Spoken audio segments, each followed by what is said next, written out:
let's jump in and check out the February Tackle Club COD box.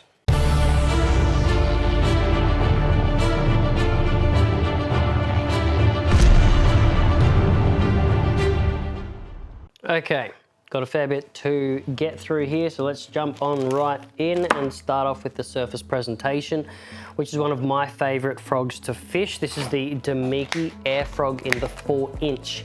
Now don't worry, we've also included hooks to suit. So these are the Mystic by VMC heavy duty swim bait hooks. So these actually have a little coil at the front, so you can just twist these straight into the nose of your frog, making them fairly quick and easy to rig up. Now the good thing about these Demiki Air Frogs is the girth and thickness to these. These things give off a massive silhouette in the water.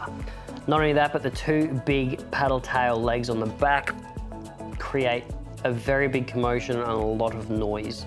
Because of the profile of these frogs, makes them great for skip casting as well. So if you want to get these underneath those overhanging willows or any overhanging snags in that case, these are perfect for it. I often use these exactly for that, as a weedless presentation to rip over lilies, rip through that duckweed, or even skip up underneath the overhanging trees. Awesome to use early morning, late afternoon for chasing those big surface buffs, and is normally one of my first go-to surface lures or surface frogs when you're chasing the big angry green fish. Now, if you're looking for a different sort of surface presentation, we've got one here from Chase Baits, known as the Frill Seeker. So this one here can either be worked really slowly to swim across the surface, or if you speed up your retrieve a little bit more, this will actually dive just under the surface as well. So you can cover two different grounds with this. It does come with a replacement tail in the box as well. So if you do get smashed up or buffed up by a big cod and you rips that tail off, you've got a spare one to chuck back on there. But in terms of its use, it's fairly straightforward. Just cast it out and retrieve. Your retrieve speed is the only thing that's really going to change how it swims or how deep it swims, whether you want it to be on top or slightly under the surface. And last but not least, we've got one more surface option for you this month.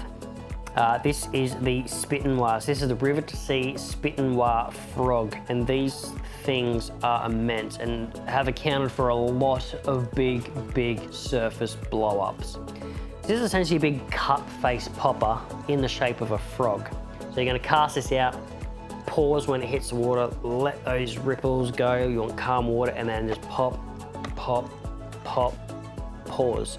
I'll often do like a double pop, then a pause, so like a cast out and then pop, pop, popping the rod down, just to pull that nose down into the water. It's going to spit up a lot more water and hopefully attract a lot more attention, creating a lot more noise, etc. But then I'm going to pause it again. You'll often find it's on the pause or just as you start the next pop that they just come along and woof at it, because I want to try and get to it before it gets away. And also, more often than not, you get the poo scared out of you, because they'll follow this right to your feet and hit it right at your feet before they think it's going to climb out of the river or dam onto land. That's the Spit and Wah, so 3 different surface choices there. All really good options. But then obviously as the sun comes up higher and the fish start to retreat down lower, you're going to want to use some sort of a sinking lure. So we've got 2 different ones here that are going to be great for fishing tight structure or great for fishing deeper waters like original riverbeds, deep drop-offs. So you've got the Demiki Tot spinnerbait. This is just an all traditional spinnerbait, nothing gimmicky about it, nothing strange. Just tie a line to the front, cast it out, let it sink down. I like to do one quick whip with my spinnerbaits just to get those blades spinning, and then into a slow roll. I might slow roll it for maybe 3, 4, 5 winds, pause, let it sink back down again, because especially when the sun's up, all those cod are going to be sitting down tight underneath rocks, underneath logs, underneath and tight to structure. So you're going to keep that spinnerbait down low in the water column. So by doing that is exactly what I said. 3, 4, 5 winds, pause, let it sink back down again, just so you're not bringing it up through that water column the whole way. You want to keep it down low, covering the bottom part of the water column. And that's going to be a great weedless option for throwing in all those snags as well. If you're fishing for more open waters, then I might opt for this Ozspin Lures chatterbaits. This is the cod botherer. So chatterbaits give off an enormous amount of vibration. You will feel it in your rod, just thud, thud, thud, thud, thud, thud, thud, as that big blade on the front works its magic. I'll often chuck one of these on when I want to cover a lot of water. If I'm not sure where the fish are going to be holding, or if the water's a bit more open and not as full of structure, I'll cast this on because it's going to sink down a lot deeper.